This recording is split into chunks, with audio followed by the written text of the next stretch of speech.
Order! Order! You are an incorrigible delinquent at times. Behave yourself, man!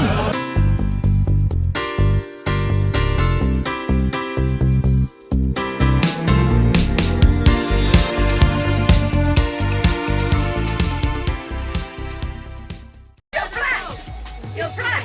You ain't British, you're black. Go back to where you come from. Go back to Dodge. Or wherever you come from. So Britain is being put to the test. Your data suggests you have a strong preference for white individuals. You look really uncomfortable. Yeah. People are going undercover to find out how widespread racism is. I'll be putting myself to the test to find out about my own prejudices. Yeah, I did well. And I'll confront people who feel I'm not really as British as they are, even though I was born here. But I am English. All people have a native homeland. My native homeland is here. I was born here.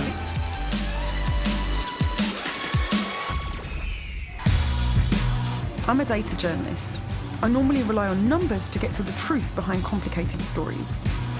But when it comes to racism, I don't think numbers alone are enough. I need to find out what's happening firsthand for myself.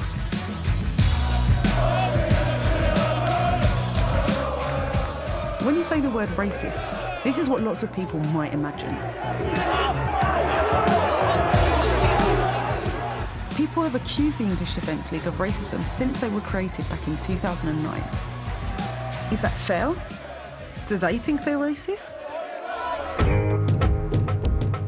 I'm joining the EDL today for a demonstration, which is a sentence that I never thought I'd say. And I'm waiting to meet some of the people in the pub there before we kind of head off.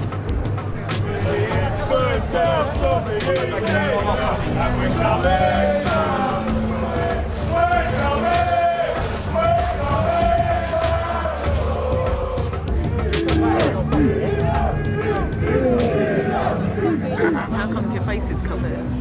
Because that stigma that's attached. And what's the stigma?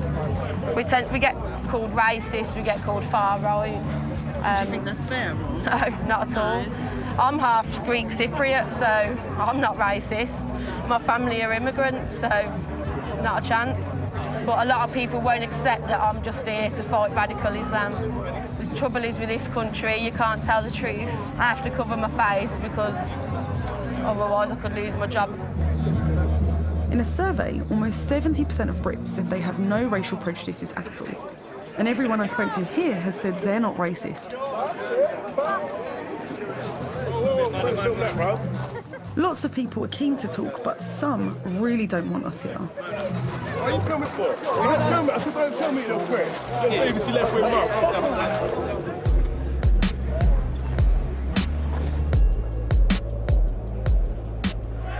About 500 people from across Britain have come to today's demonstration.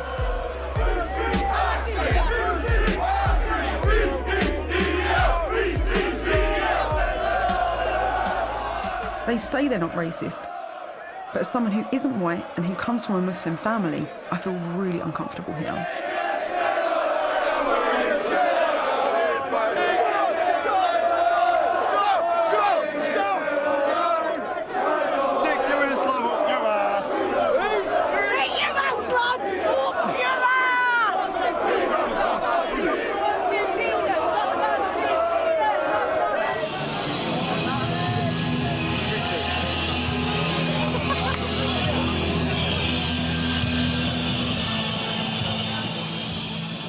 I'd like to thank you all for turning up here to West Midlands, the heart of England. This is our England, will stay our England, and while ever Midlands, Yorkshire, North East exists, and all the rest down south, England will be loud, proud, and always defended by the English Defence League to fight this problem, this virus, and this disease of Islam. All of them can kiss my little white horse. Just after the speeches begin, one of the crowd singles me out and starts hassling me. Details since 2009. That is 6 years of hiding the facts of what is going on. Things quickly get out of hand. come. Why don't you go and watch the march? Now here I come. Because what you got?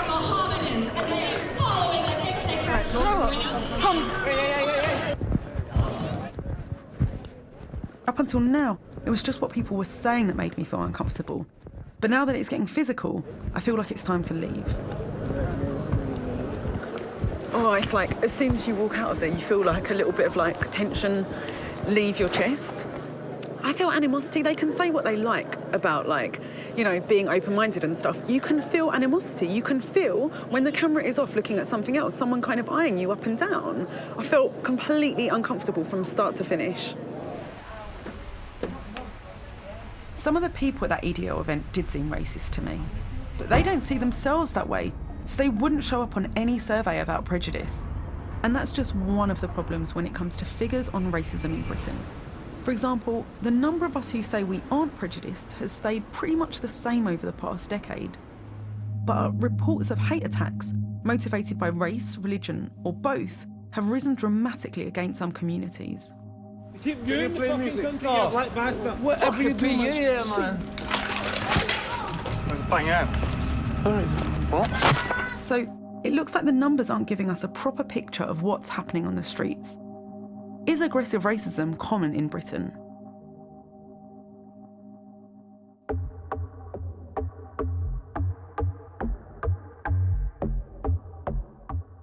Three people are going undercover to find out.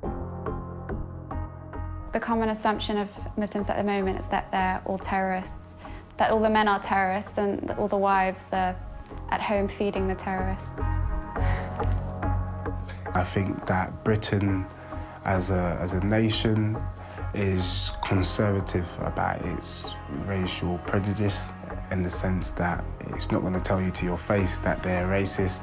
As part of my faith, I wear a kippah, or a yarmulke, which is a head covering, acknowledging that there is a greater presence out there, respect for God, and that obviously means that I'm more identifiably Jewish. I might occasionally get a stare or somebody holding my eye line a bit longer when I'm walking on the street than I'm comfortable with.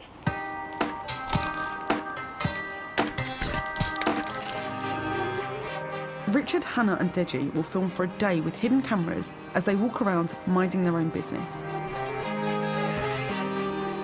They're going to places where there have been some racial tensions, but if the police figures are right, then it's really unlikely that anything will happen to any one of them in a single day. Because while there were 39,000 hate crimes motivated by race or religion recorded last year, that was spread out across a population of 64 million people.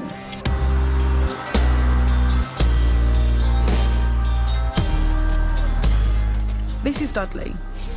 About 1 in 25 people that live here are Muslim, just over the national average.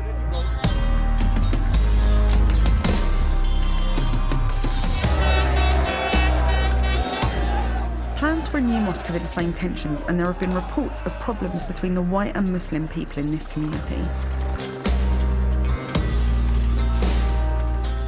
This is where Hannah will be spending a day. I'm feeling nervous. I'm not sure what to expect.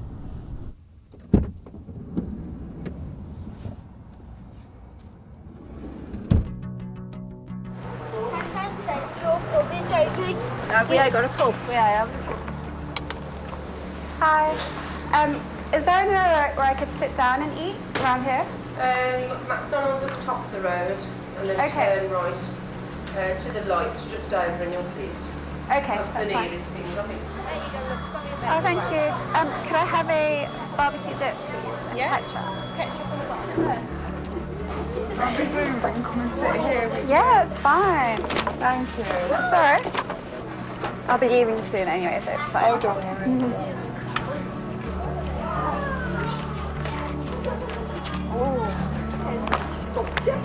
Stood here for bleeding 10 minutes waiting.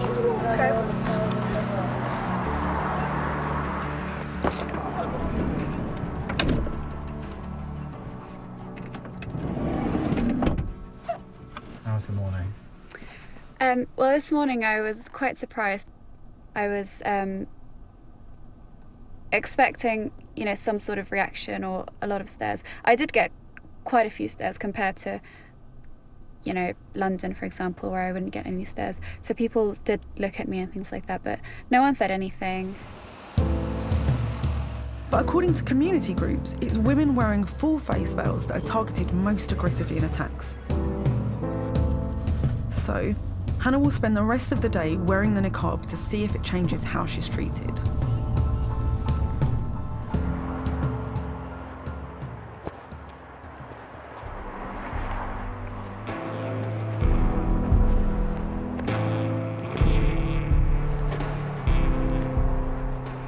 Within 10 or 15 minutes of walking wearing the niqab, a car drove past with 2 guys in it, and one of them shouted something at me from the window.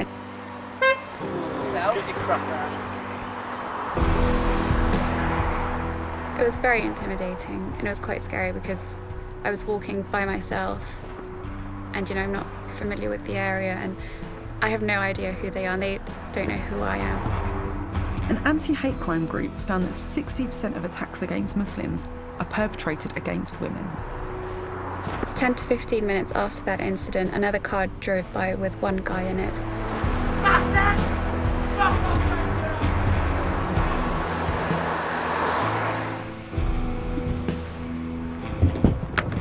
It was just quite scary that someone could be so fearless, as if, you know, nothing stops them from scaring me. I felt quite powerless and intimidated. It makes me feel quite sad. You know, it's not like these men were children, that they, you know, are just sort of young children who don't know much, that they're adults. So the fact that they've chosen to hurl abuse at a random stranger just makes you feel quite hopeless. I mean, what can you do about that?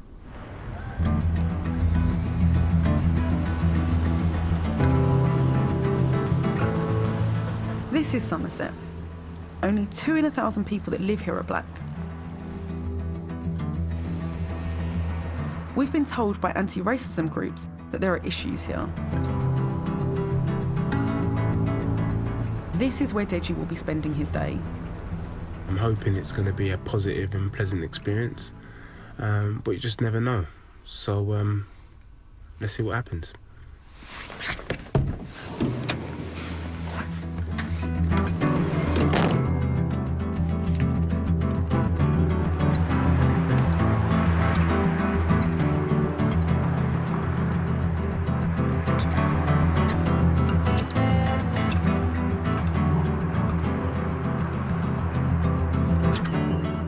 I've been really pleased actually, because a couple of times people have seen me and said hello and how are you, which was great. And then I just come from a pub now where I was standing outside and the 3 blokes that were there offered me a seat to sit down.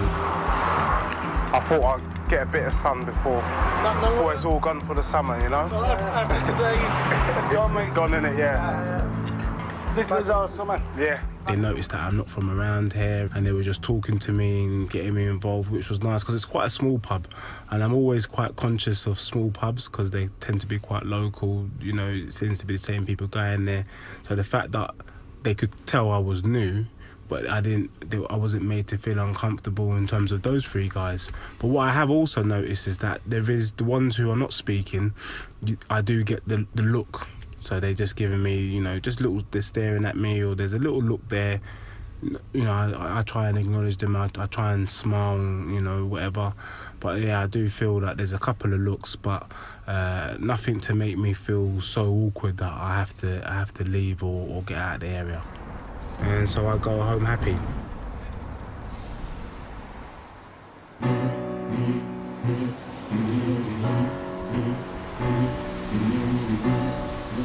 This is Bradford. Nearly a quarter of the 500,000 people that live here are Muslims. And just 300 Jewish people live here. It's been said that wars in the Middle East have created tensions between these 2 communities here in Britain, including Bradford. This is where Richard is going to spend his day. Hopefully, as we walk the streets, the good people of Bradford will just pay me as little attention as everyone else does back at home.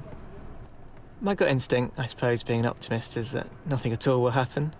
Potentially people might see that I'm wearing a kippah, might want to ask a few questions about what does that mean, or are you Jewish?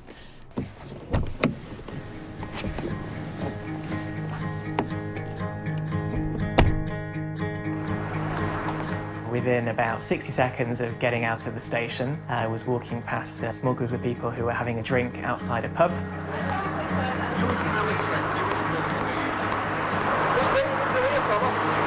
Sorry? There you go, good spot there. You've got a good spot there. Oh, yeah. Charlie Taylor was a good friend, a very good looking lady, a good pint. That's not what I'm talking about, mate. You know what I mean? Enjoy. Thank you. Have a good day. You too, mate. Be careful, your left leg's on your right. Close, wasn't it, sweetheart? Too close for comfort to me. Oh, well, you shut the fuck up. Well, you got pimple pickers. It was certainly bizarre. I'm not quite sure what they meant by that. But for most of the day, it was very pleasant. Excuse me. Sorry, you don't know where Centenary Square is? Oh, yeah. Do you want me to tell you? Yeah. We know what's up. If you go on here. Everybody was lovely. When I clearly looked lost, a number of people came up to me. That's all really, keep on straight down. Yeah, that's the symbol on it. Amazing. Thank you so much. Have a good day. Unfortunately, in the last hour or so, we actually ended up taking the wrong direction down a dodgy alley. Sorry. No. Two white guys saw me and said, "Oh, can I just borrow your phone? I just need to make one phone call." And I politely declined. And as I was walking past, they shouted, "Oh, it's a Jew." It's really striking that that can be a term of insult.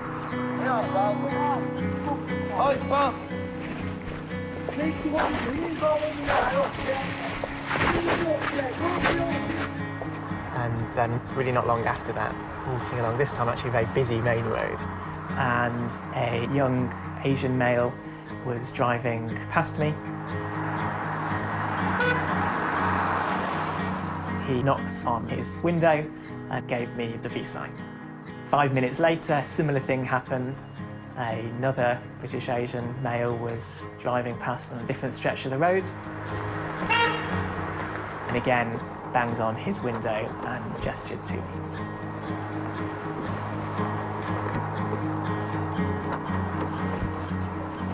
Hello. Cheers, guys. Oh. That's actually quite depressing. I really wanted to be right. I need to be careful not to draw huge generalisations, what clearly was just one day in one city, one particular year. But nevertheless, it happened, and I can't pretend it didn't. It's just wrong. It's just not right. It's just not right to behave that way.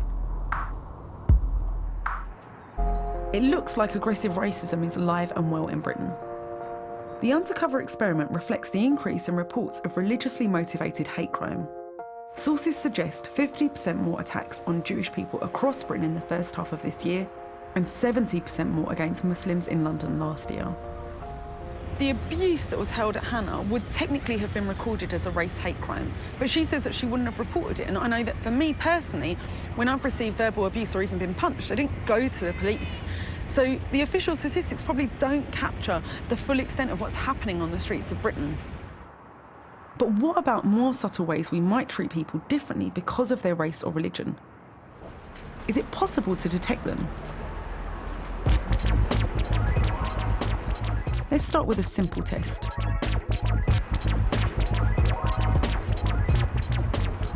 Richard, Deji, Hannah, and Hannah in a niqab will hand out a dozen donuts to the public as quickly as possible. This test clearly is not scientific, but will people on the street be less likely to take food from any of them? Free donut? It's always good to diversify your career opportunities, so going into a bit of sales work is always going to be a bit of fun. I'm being honest with you, I'm not really feeling this flag. You know, it's affecting my whole swagger. I'm losing all street credibility here. I think I will get quite a bit of attention just because, you know, I'm someone who's wearing a scarf with a few donuts. I'm quite nervous about speaking to people within a car barn. Free donut? Right, cheers. Hi, free donut. Thank you. You're welcome. Free donut. They're free. Free donuts.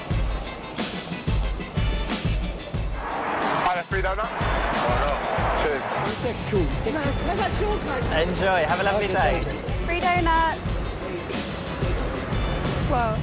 Some people won't even look at me. Yeah, no worries. Thank you. You're welcome. Thanks. Help yourself. Thank you. You're welcome. All gone. All gone. Yeah. Oh, never mind. Thank you. And a free donut? Yes. Thank you, guys. Yeah, brilliant.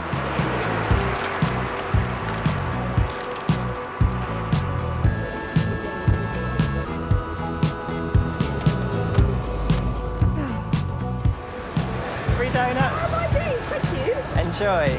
Sorry, it's my last one. Is it? It's fine. You have to share it. It's fine. Thank you. Have a good day. Free donuts? You're kidding. No, thank you. She just told me I'm kidding. Don't know what that's supposed to mean. Is that a free donut? Free donuts, yes. You're welcome.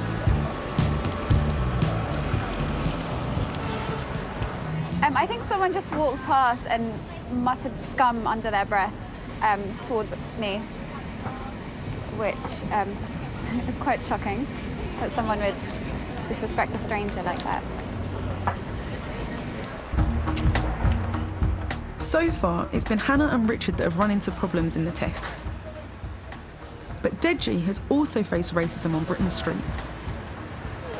I had eggs chucked from a moving vehicle, just missing me.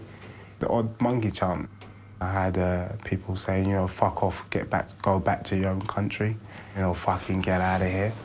And that's not nice. Imagine, you know, I've grown up in England all my life, so when you're being told fuck off back to your own country, I'm like, where do you want me to go? This is my country. Prejudice against black people is still a serious issue across Britain. Fresh English strawberries, 2 for £2. This is Ossett, a traditional market town that's 98% white.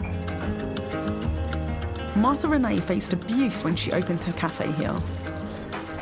It's been 4 years, going to 5 now, since we started the cafe. It's been really tough, but I keep coming because that's what I like to do. It means so much to me. I'm very passionate about it. Also, it's a beautiful place. We've got some nice people here who've been really kind to me since I came in, and there have been some people who've been really horrible as well, you know. It's both ends of the spectrum, the how it's been. They've called me black bitch, they've called me effing Paki, and effing nigger. They've called me those names. As well as the name calling, Martha was troubled by what she believes was unspoken prejudice. People would say the food's good, then why are they not coming in? I mean, why would someone come and put their face to the window like that to stare at us? Or maybe they will come in, can I have a medium breakfast? And I will cook the breakfast and maybe they will eat everything on the plate and leave a slice of toast. So I can't pay for this, it was too greasy. What do you say to people like that? What do you say? I mean, I leave home and I'm so excited. I will come and I will cook, I will do everything. I mean, you see how clean this place is. I will clean it over and over. But they will go and say, oh, that place is dirty, we can't go there. Martha decided to deal with the situation by putting up a sign at her cafe. Well, it says, attention, everyone be aware. I am a black woman and always will be. If you are allergic to black people, don't come in. Or if you prefer quality, wholesome meals in a pleasant and clean environment, come in. I don't bite. Thanks, Martha Renee. I put the sign up because we came to work one morning, my daughter and I, and 2 white women walked in. They looked at my daughter up and down, staring at her, turned around and said, we are in the wrong place. If they were in the wrong place, they would have said, oh, sorry, love, we're looking for another shop. The mannerism spoke it all. And they walked out, and it really upset my daughter and myself. So I put the sign out. That way, when they see the sign, if they don't like black people, they won't come in. It's impossible to prove whether Martha was treated differently because of her race.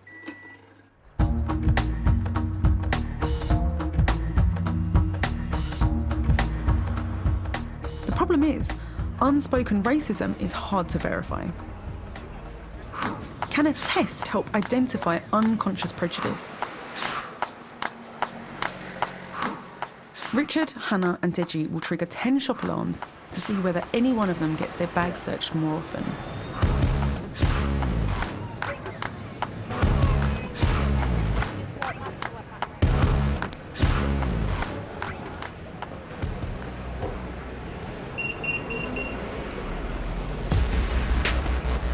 I don't feel under suspicion in the sense that someone's thinking, oh, this boy might nick something.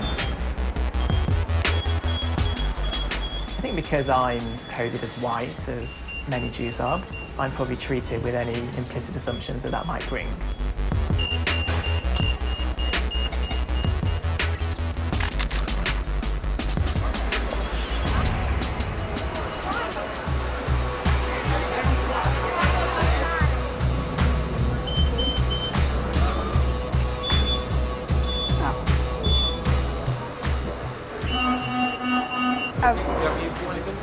No.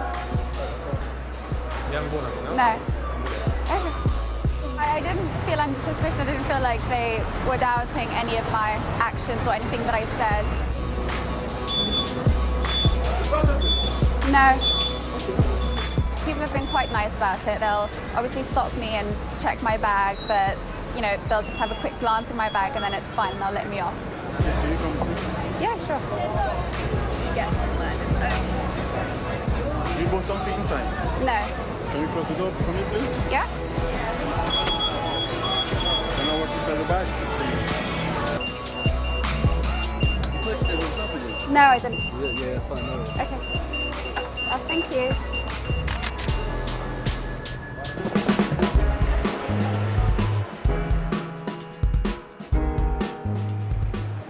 I'm definitely going to be stopped quite a few times. That one, I'm pretty sure. What's that, mate? Yeah. Open my bag. Yeah, it's not a problem. Yeah, it's all right.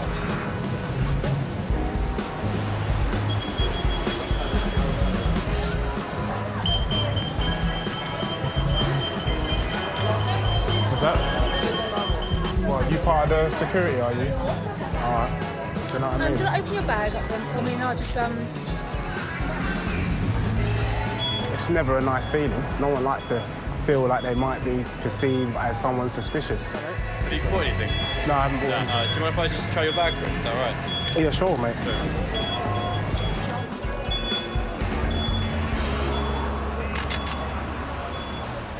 But let's say I'm in the shop, then you might see the security do a little manoeuvre. You know, they do a manoeuvre, which is they tend to kind of stand at the edge of the aisle of where you are, and they kind of do a little glance here and there. Do you know what I mean? I noticed that. When it comes to crime, it's often black people that are viewed with the most suspicion. In some areas, you're 17 times more likely to be stopped and searched if you're black. Compared to white people, black people get longer prison sentences on average and are nearly twice as likely to be charged if caught with drugs. No one said anything even remotely racist to Deji, so it's impossible to know for sure that his bag was searched more often just because he's black. But there is a test that looks at whether we subconsciously view black people differently.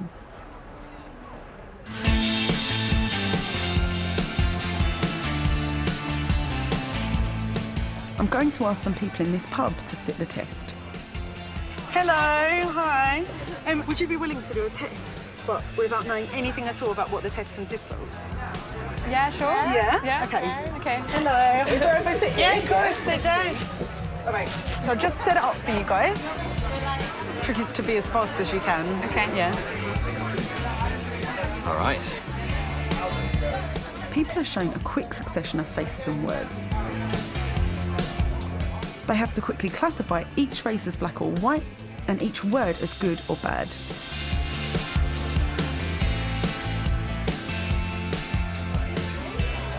This is ridiculous. The test detects whether people unconsciously associate a particular race with good or bad words. All right, you're done, you can breathe. So your data suggests a strong automatic preference for white people compared to black people. How do you feel about that? Not great, no. Yeah. I wouldn't have said that's the way I view people, or no, I'd like to think that I had the same kind of preference for both. Do you have a slight bias towards individuals who are white? Right. Does that surprise you at all? Yeah, a little bit. It doesn't make me feel good because, you know, it's not nice to discover that you have that natural instinct. I mean, I wouldn't say that I'm racist at all. I wouldn't think that I would treat someone differently just because of their race. Like, I wouldn't instinctively do that.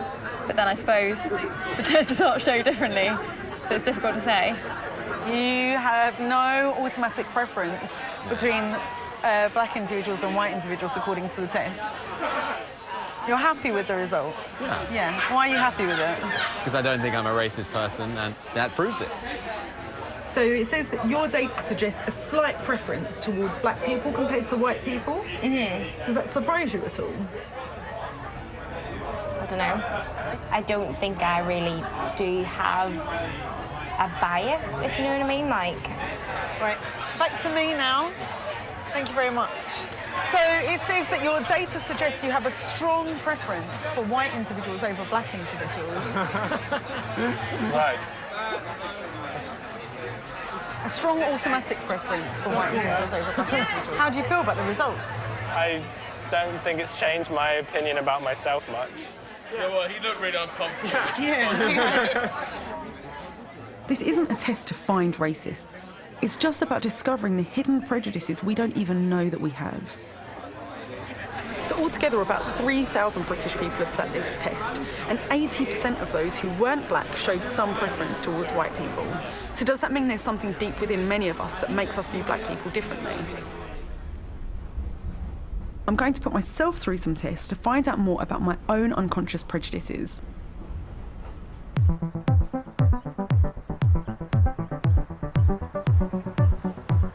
Today, I've come to have my brain scanned by a scientist who is pioneering research into our hidden attitudes on race.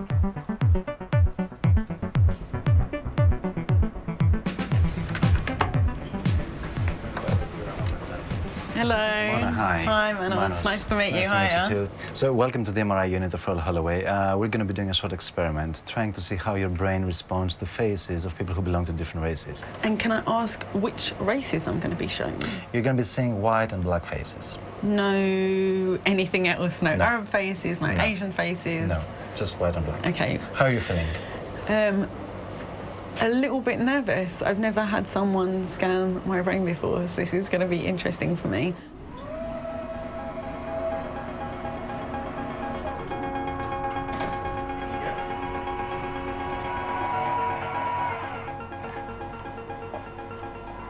Hi, Mona, how are you? Okay, thanks. Okay, we're going to start the experiment. Okay. So Mona is going to be looking at different faces appearing on the screen for 1.5 seconds. What we're interested in is her brain response in two key areas. One is an area that codes fear. It shows a fear response. And the second area is the one that tries to control an automatic fear response. And we hope that we will be able to find some differences when she's looking at black faces versus white faces. The scanner measures the blood flowing through my brain to reveal which areas are most active. Hi, Mona, it's all done and it's time to come out. Ari will come to pick you up. Okay.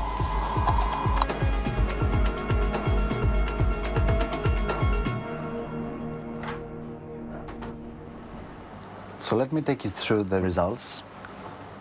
Now, first of all, is there any area in your brain that was more active when you were looking at white faces? And the answer is no. So now the question is, what happens to your brain when you look at black faces compared to white faces? As you can see, there were three key areas that were more active. The first one is the brain area that we know is involved in fear response. The second brain area is involved in controlling automatic responses, such as a fear response. And finally, the brain area that we know is involved in resolving conflicts between different potential responses. So what does this mean then? Does this mean that I'm just afraid of black people? This is a learned response to associate, for example, black individuals with fear. And even if we're not explicitly racist, we have to be aware of the fact that we're all born and raised in societies that may encourage different stereotypes. But at the same time, you find this very positive activation in parts of the brain that try to regulate this automatic response. And this is quite important because at the end of the day, this is what we want. We want to try and go beyond what we've learned, and we want to try and control our behavior so that we don't behave in a racist way. So do you think if Britain was a less racist society, my brain would look different? Is that what you're saying? Yes. I feel really disappointed. I'm disappointed that all of the stuff that society has said to me, all of this negative stuff, has affected my brain.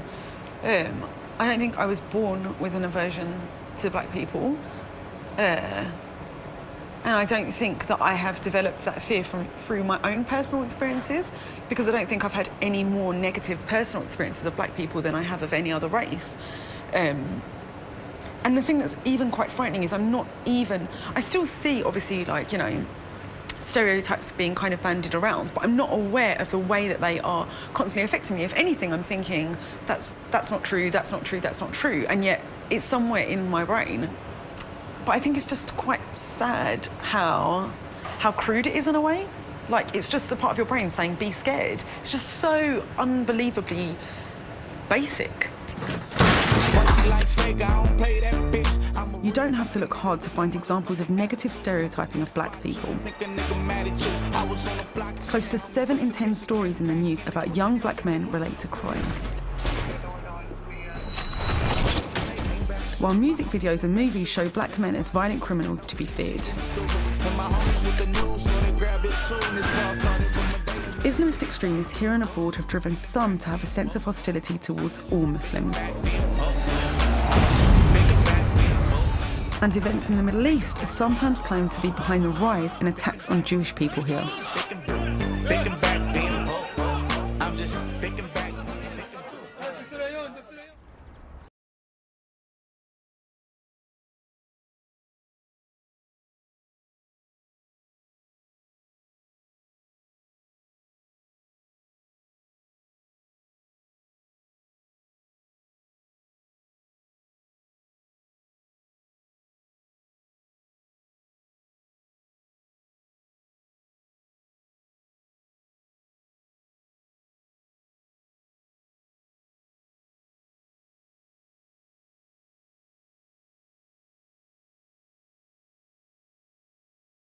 Sense of injustice that some feel has coincided with the creation of small new political parties. Unfortunately, I think there is racism in Britain, and that comes from the top, from the government. The politicians, they hate the white working class, and we know this because they're destroying our communities, absolutely obliterating them.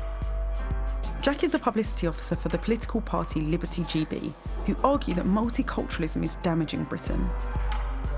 Every nation should be culturist. It should allow the national culture to essentially be supreme. And I think it's important for nations to actually maintain a population which is majority Indigenous. A lot of people are going to have to be deported. Anyone that's come here should have their citizenship scrutinised. Anyone who actually isn't offering anything serious, what's the point in keeping them here? George, is it done? Okay. Why hasn't this? We're filming some videos for the party. It's something we do pretty regularly. It's basically just keep the members updated, and hopefully some of it goes viral. So it's basically just an internet outreach.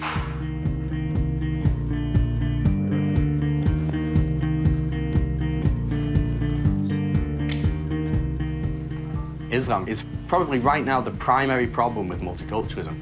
It's fascist, it's authoritarian. I'm not saying don't believe in Allah, don't believe you're a Muslim. What I am saying is don't bring the female genital mutilation, don't bring the fascist ideas. Okay. Nigel Farage, this is for you. You told us that multiculturalism has failed, and then your party went out of its way to appease multiculturalists, pandering to the vote of the bleeding heart liberals. He's just going to fail. Your party even had some kind of ridiculous stunt where he embraced people of a huge range of different backgrounds on stage. Multiculturalism and Islam have torn our country apart and created community tensions and ghettos. Jack fears that proposed changes in the law could mean he'll end up in prison for speaking out. I think more people need to just come out and accept the consequences, accept that they might lose the job, accept that they might go to prison or whatever. You've got to talk about these things, you've got to stop it. It's like dissenting in communist Russia. It had to be done. I'm really proud to be British, and you know, we essentially founded Western liberal democracy in many respects, and now we're just losing all of it. Yep. Racism, Islamophobia, all these terms, they mean nothing. It's just a way of shutting people down and stopping the discussion. But you know what? I think me and a hell of a lot of other people have gotten to the point where if you're going to call me a racist, whatever, I don't care. I know I'm not a racist, I know I'm a culturist. Although Jack denies it, his disdain for multiculturalism feels racist to me. But then we're from very different places. I grew up in East London, one of the most diverse areas in Britain. I've asked Jack to meet me here to try and get a better understanding of his views. Hi. Hello, hi Jack, nice to meet you. How?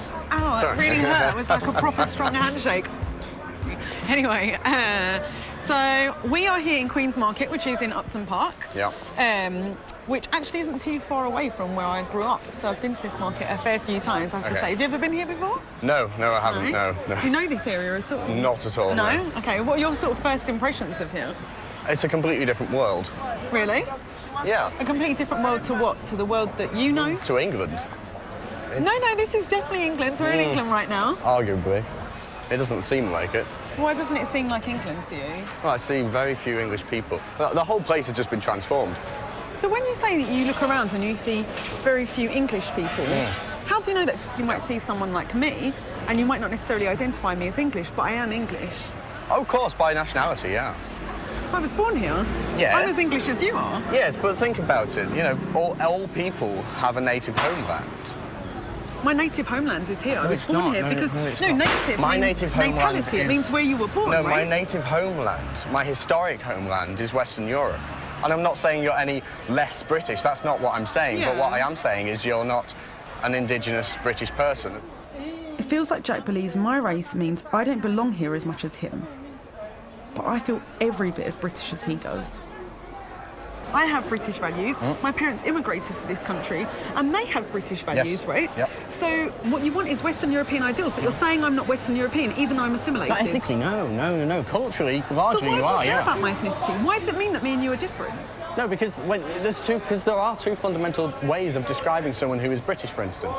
You're either a Western European ethnically, or you're a Western European in that you've got a passport and you subscribe to the ideals. I'm not just living in Britain. I was born here. This is my country. Yeah. We're getting past the facts here. You're saying, oh, it's horrible for you to point out a fact that I'm not ethnically I'm not saying European. it's horrible. I'm saying Well, it's so why not? irrelevant, and every single time you do it, it undermines my identity. You're saying, Well, that's if your I think, problem. That's not my problem.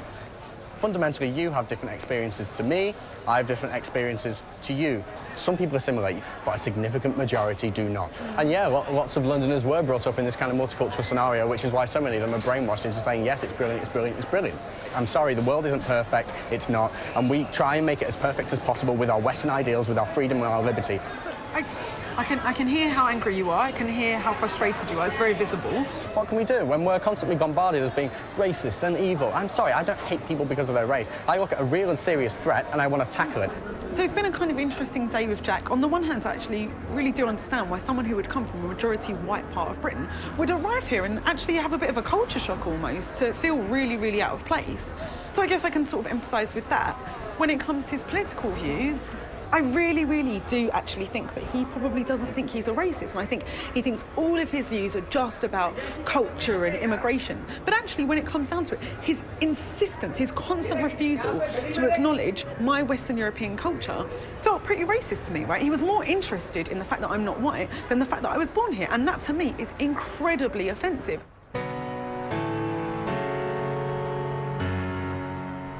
All the people I've met on this journey, whatever their colour or religion, have felt that racism is an issue in the UK. But does it affect every aspect of our lives?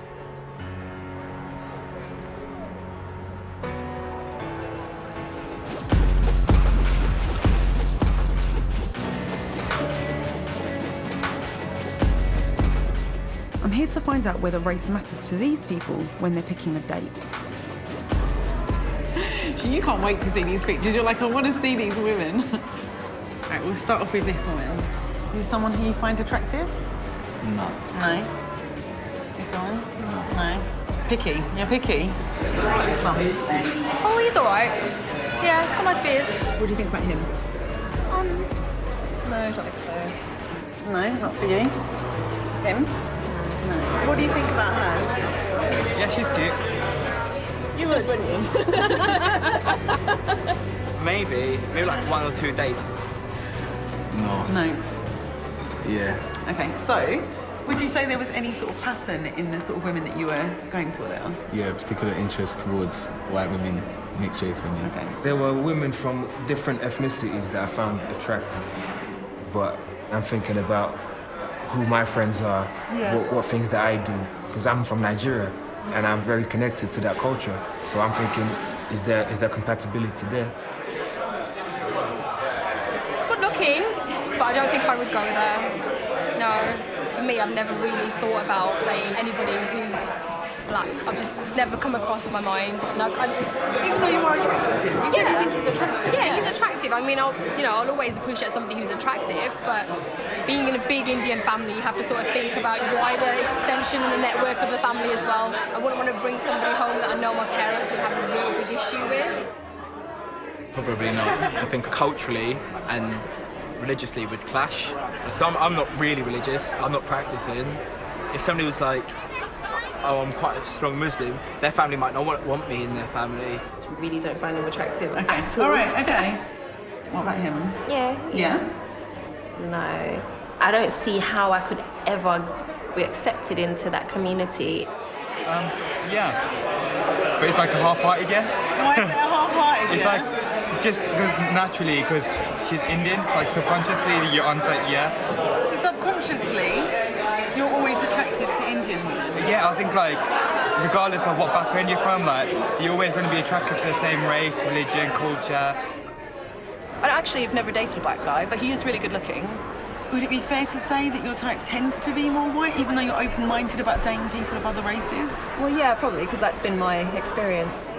Because my circle of friends doesn't include many black people, I don't come into contact. And I think that being, like, attraction comes from a place that is, what you're used to coming in contact with. Love isn't blind when it comes to race. I looked at the behaviour of 25 million users of an online dating site, and it was very clear that race matters. See, white men do really well, and by that I mean they're more likely to get responses to their messages than black or Asian men. And white women do really well too. And out of all of the groups that I looked at, black women were the least likely to get a response to one of their messages. Race clearly plays a big part in the way we view each other. But are my prejudices fixed for life? I've come back to see Professor Manos Sakiris. He's got an amazing idea which he says can change the way I think. Hello, hi Manos, how are you? I'm good, how are you? Nice to see you again. Thanks for coming. Thanks for having me. So, we're going to do an experiment today that has 3 parts. Yep. In the first part, you're going to do what is known as the implicit association test. Mhm. After that, we're going to do a task which we call self-association, but basically what it involves is you imagining that you're a different person. I'm going to be a black woman, aren't I? You're going to be a black woman, yes. Okay. And Mhm. after that, we're going to give you one more time the IAT. Again, we're going to measure your implicit attitudes towards black and white people. Okay. Whiteface, Sid key, blackface, M key. Now it's my turn to have my unconscious prejudices examined. Good, bad. All right, I'm done with that bit, Manos. What's next? Excellent. So we can move to the next task. So this is the part where I've got to imagine I'm a black woman. Use this one because I want to. Manos is going to use a range of techniques to get me to make this leap. In this bizarre setup, my real hand, which I can't see, is being stroked at exactly the same time as the black rubber hand in front of me, to trick my brain into thinking that the black rubber hand is mine. So how does it feel? Ticklish. As odd as this seems, it's actually working. It felt like it was my own hand. Yeah. Another technique involves me imagining that I'm a black woman pictured on the computer. So I am the black woman, the stranger is the white woman. Before the experiment continues, Manos has to check that I really am imagining I'm a black woman. Now, as you Yeah, can see, I did well. Yes. So your accuracy was very high for the self-associated phase. So your performance shows that you're very good at imagining that you're this new black person. Okay. Now let's have a look at the IAT. Manos is testing whether my negative associations about black people have changed. I'm sceptical that my deep-rooted beliefs can be shifted so easily. Finished. Excellent. So shall we have a look at the results? Yes, please. Okay. Did the face association work? So this is going to be your score before you did the self-association task. What you can see here is a very small preference of white people over black. And now the important thing is how this value changes after you've done the self-association task, after you've imagined that you're this new black woman. And what you find here is that basically this eliminates the preference of white over black people. So I'm pleased by the fact that this experiment somehow changed me and lessened my racial biases. Yeah. But now I'm like, how long can I keep this up for? Does this mean that for the rest of my life I'm not going to express any kind of preference of white people over black people? I don't think that's right. What about if I do the test answer, every day? If you do it every day, maybe. The answer is that we don't know. Of course, it's a very important question. I'd bear in mind that already it is a surprising finding that you can so quickly associate yourself with new things. In that case, you've imagined being a black woman, and your brain very fast takes this new information into account, and you process this information in a very special way. It's really, really interesting. Thank you. It's Thank been you a for taking privilege part. to be able to take the test. I'm slightly relieved that my starting point wasn't that I was a massive racist in terms of having really, really strong associations. So it's quite nice that I had a slight preference towards white people. Slight is better than a lot, I guess. And then I was really, really relieved that the experiment managed to sort of erase what those associations are. That's good news, I guess. But the fact that he wasn't able to answer how long that's going to stick around for is sort of worrying. Am I just going to wake up tomorrow morning and just be back to slightly preferring white people over black people? That's not exactly a happy result for me, you know? It's amazing that our prejudices, learned over a lifetime, can be shifted so quickly. But for the moment, this is only being done in the lab. It's not being used in the real world. Is Britain racist? The language has changed, but the sentiment hasn't. Rather than someone coming up to you and saying a negative word or a racist remark, I think it's more underlying. When you say your local area has changed, it doesn't feel English anymore, doesn't feel British anymore. Where does that come from? And I think they come from something inside, a prejudice that people might have. Being Jewish in Britain is generally a really positive thing. I find that people, by and large, aren't afraid to go to synagogue on a Saturday. They aren't afraid to wear emblems that might mark them out as being visibly Jewish. On the other hand, when you go into our schools, our synagogues and our cultural centres, you'll see that there's security, that there's barbed wire. And whilst I think the future of the British Jewish community is a positive one and a strong one, I'm still nervous because we've seen that the number of attacks are rising. I genuinely believe British values are of tolerance, diversity and respecting everyone. But in practice, I don't think that's always the case. I would love to be able to walk anywhere in my home country and not have to think about how my mere existence will offend someone. And it's really upsetting that I can't do that. Life's getting harder to be a Muslim in Britain.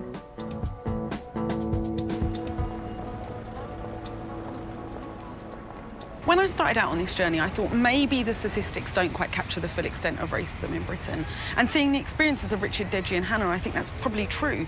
Numbers don't show just how often individuals get targeted, and they don't reflect the emotional impact of racism either.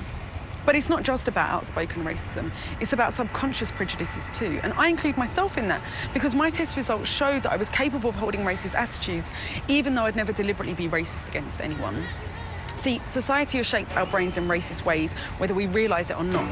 But if we can acknowledge that, then we can change it. And that's a reason to be hopeful. I've been getting away with it all my